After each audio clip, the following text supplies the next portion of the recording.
Hi, and welcome to Marketing Optimization with Alex Designs. I am your host, Alex Harris, and today we have Neil Patel here today. How you doing, Neil? I'm doing great. Thanks for Awesome. having me. Well, Neil really needs no introduction, but me personally, I've actually been a Crazy Egg subscriber for a long time. I've used them on many sites to optimize my site. I'm very humbled to have you on my show because I created this show really to ask all the experts questions. So, stuff that I can be doing on my own site. I have a site for a long time now, blogging weekly, consistently optimizing my SEO and stuff. So I want to talk some advanced marketing strategies with you. How to get started, I like to ask, what is optimization and why is it beneficial? Sure. Optimization is all about tweaking, right? So how can you end up squeezing more people through the funnel? It's like if you have 1,000 window shoppers but only one buyer, how can you end up out of those 1,000 window shoppers? How can you convince 10 of them to go buyers instead of one? Right? That's 10 times the revenue. So that's all optimization. It's what makes people tick, and then providing that, obviously without being deceivious, and convincing them to buy from you. That's all optimization is, right? It's just constant tweaking and testing to maximize conversion rates, revenue, or whatever your other goals may be.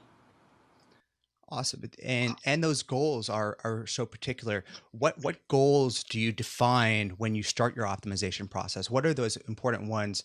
Uh, maybe from a personal branding or a blogging perspective, maybe not the SaaS perspective, but a personal branding perspective. What goals are you tracking? Sure, it's typically social shares, brand mentions, name mentions, right, of your own personal brand versus just your blog name brand. In addition to that, traffic is another huge one. It's how many people see or read your about page every single month, because the more people reading it, that's more people getting to know you. Number of Absolutely. engaged users, you can look at that number by comments. If you have more comments per post on average, that shows that more people are engaged and liking your content. Right. So those are some of the things that we track on a regular basis. I wanted to talk advanced marketing because you've done the advanced SEO guide, the advanced content marketing guide, and a lot of times in your conference talks you talk about quantitative versus qualitative analytics. Can you speak about how those each are different and how they're tracked? Sure. So quantitative and qualitative are two different things. Quantitative is like a number. Google Analytics gives you a lot of quantitative data. How many visits you have, bounce rates, time on site, what's the next best post I can write on, why didn't you like the content that I just wrote, or how could I improve my blog? That's all qualitative data in which you're taking opinions and then gathering it. And if you have massive amounts of feedback from users, you can then aggregate and see what commonalities they have and then work on fixing those elements. When I know you're producing a lot of content, and I've even heard you say that the content that you're producing on quicksprout.com has reached almost as much as $50,000 per month. You know, how are you determining an ROI from all that content that you're generating, and is there an ROI? There is no ROI. Right. There may be ROI in the long run, branding and stuff like that, but I lose money every month. I don't really quantify it when I do it. It's just a fun hobby. I don't know what else to do with my money. I know that sounds silly. I'm not rich by any means. I just enjoy spending my money on content marketing Right. and helping other people out. Like that's what I do for fun. Some people buy fancy homes. I create more content. Right? Some people buy cars. I won't. You can just create amazing, awesome content and infographics and white papers that everyone can reuse and hopefully create as much money as you are from their blog. So Yeah, the blog doesn't make that much money. It's always been my software company. right. Um, but I think what you do great is create those different levels of free content. I mean, even me going through your site in just the last couple of days, I see that you released this traffic system, which is almost your content on steroids, like almost streamlined, optimized to the best content out there. So you have this, the free content on your posts, and then you have your white papers and infographics, and now you're releasing this membership of additional free content. Is that something you think about, having these different layers of free stuff? So I don't promote it too heavily, but I've been doing that for 3 years. Right. Yeah, so I did it actually backwards. I did a traffic system a few years ago, Okay. and it's just there to cover some of the costs. I don't promote it so most people don't see it, right? It's like hidden. And then in the last years, if I look at when I started doing the really advanced content, it started in January. That's when I published the Advanced Guide to SEO. Now, in theory, I've been actually working on that Advanced Guide to SEO since 2012, but it didn't launch out until 2013. It took 6 months to release. And I figured out after that how to streamline it and make it go a lot faster. But going back to it, 2013 has been a big year for me in blogging. Advanced Guide to SEO, Advanced Guide to Content Marketing, Advanced Guide to Link Building, the Definitive Guide to Growth Hacking, the Definitive Guide to Copywriting. 2.5 weeks, Beginner's Guide to Online Marketing. At the end of the month, it's double your traffic in 30 days. Like, I'm creating these massive guides, right? And then I also released the tool this year, and there's more modifications happening to the tool by the end of the year. And I also released QuickStart University yesterday, I think it was. Yeah, yesterday. And that was 107 videos that teach you online marketing. But my goal is to build this massive resource, because I think I've been blessed, with doing okay financially. So I just want to build this massive resource and like help other people out. I know it sounds cheesy. I've tried like nonprofits. I've tried a lot of random stuff. Don't really have fun with that, but what I do have fun with is just giving a lot of content away for free. Yeah, and that's evident. I think, yeah, I mean, seeing your history of building Kissmetrics and Crazy Egg, and then all of a sudden, I know you had QuickSpat for a while, but not many people actually heard about it until you started blowing up that content and really just creating a ton of value there. When you're doing lead generation in general, I get your site as an example on a best practices of lead generation. Everyone wants to be QuickSprout. It's a great case study for, I guess, anybody. But do you have examples of other sites that do lead generation really well aside from QuickSprout? Yeah, I Will Teach You to Be Rich and Social Triggers. They're the two great sites when it comes to lead generation. So you're really able to execute really fast. Is that because you have layers of like a content marketing strategy, like a calendar, where you just like, oh, I'm gonna create this guide, so let's figure out who can do it and get it done quickly? I've always been a fast executor myself. That's like one of my skills as an entrepreneur. Like, I'm good at executing fast and just rely on me, and I have money.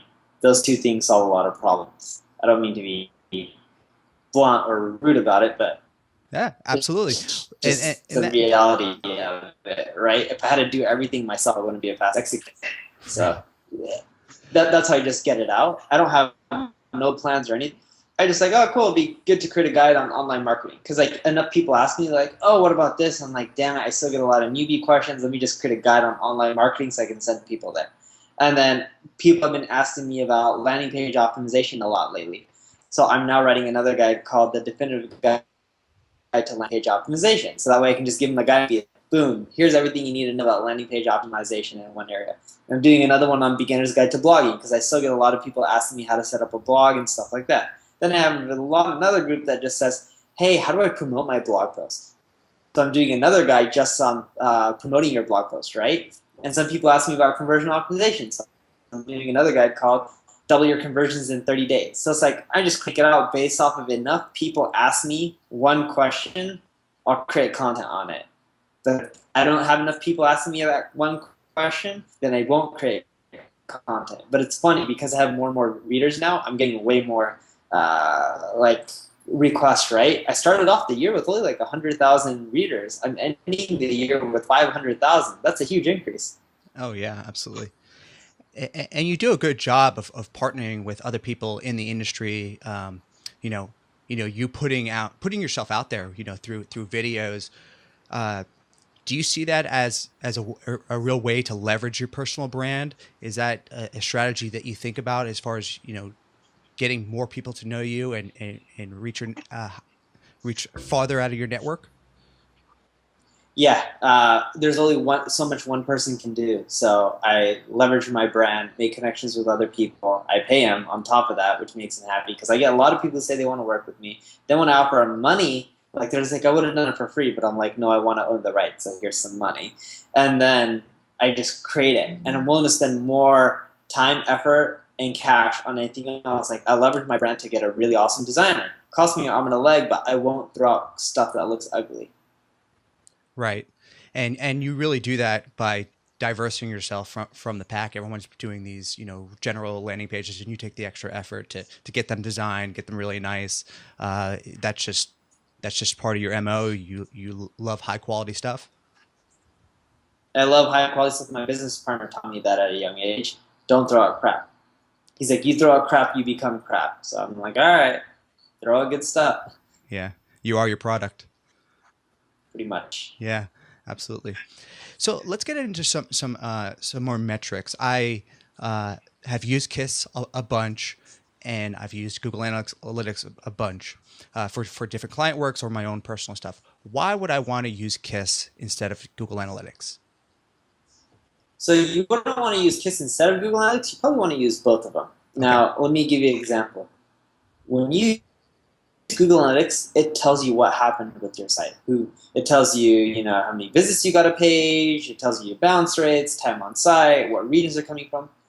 But it doesn't tell you who did it. Without knowing who, like without knowing that Neil did this, took Neil 3 months before he bought, Neil churned within 3 months, Neil upgraded within 7 months, right? Without tracking the person, you can't get that deep. So by no means are we trying to replace Google Analytics. So we think it's a great product. We use it on our own sites. Mm-hmm. That tells you how much we love it. We're an analytics company using Google Analytics. But we also use Kissmetrics because in essence, Google Analytics tells us what happened. Kissmetrics shows you who did it. We'll show you the people side of the equation, so that way you can fine tune your business. If you know that Neil's the one buying, Kissmetrics can show you, hey, Neil bought in 3 months and he upgraded in 4 months, and these are the paths he took, and this is what his usage was of your product. Show you, and you can tell Kissmetrics, show me all the people that are like Neil, and we'll spit out a list. You can start email campaigns, get people engaged, get them paying. You can actually even figure out in your business, hey, if someone doesn't log in to our product within a month, they're really likely to cancel. Kissmetrics can show you all the people who aren't logging in 30 days, so that way you can start campaigns to get them re-engaged, get them activated, so that way they don't cancel, right?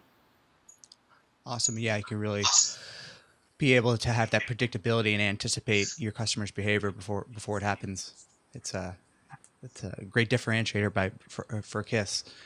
And what what would you say to your personal branding company before you started Crazy Egg, or when you're at your agency, moving from a personal branding type of such scenario to a SaaS revenue model? How would you do that? Would you be creating minimal viable products? How would you really figure out how to spend more money into that SaaS model? So you're saying, how do you figure out how to make money from SaaS, or what's this Yeah, specific question? if you're experimenting with putting out minimal viable products, and you're getting feedback, you're going through the whole lean process, is there any best tips that you can give people who are creating SaaS products? First is hit product market fit. So you create your minimal viable product. Once you have product market fit, you can look it up. Sean Ellis talks a lot about it.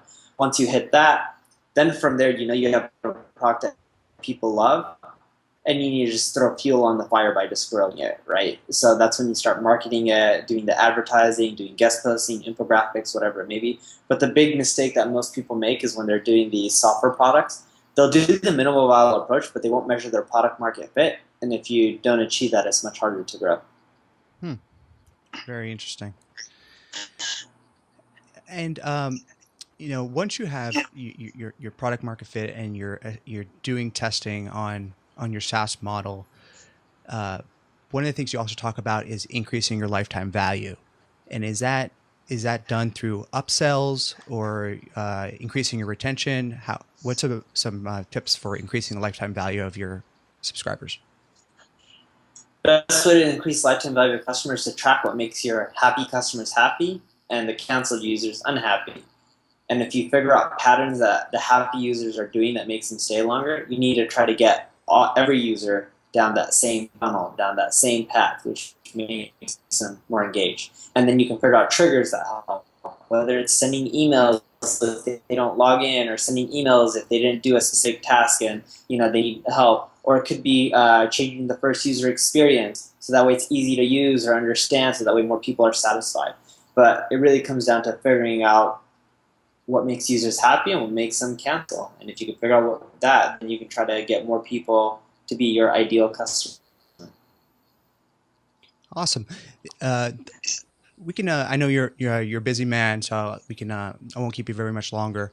A couple of things I just want to ask you is who's doing some very innovative stuff in internet marketing these days, and really, what gets you pumped? What keeps you motivated seeing people doing great things in the space? Yeah, so HubSpot did well with the free tool. Moz did well with the free tool as well. Moz did well with the guide. They've done some cool stuff. Let's see. Oatmeal has been doing a lot of unique stuff from internet marketing. I think he's one of the co-founders of Moz. And Matthew Inman, who runs that site, he just creates comics, and that's very unique. Comics, quizzes, and they go viral. But it's just all about being creative. You don't have to be the best marketer out there. You just have to be creative. And I think that's what really helps separate people. But I don't see too many people, especially in the online marketing space these days, really trying to push the envelope. It's hard, right? It's not simple.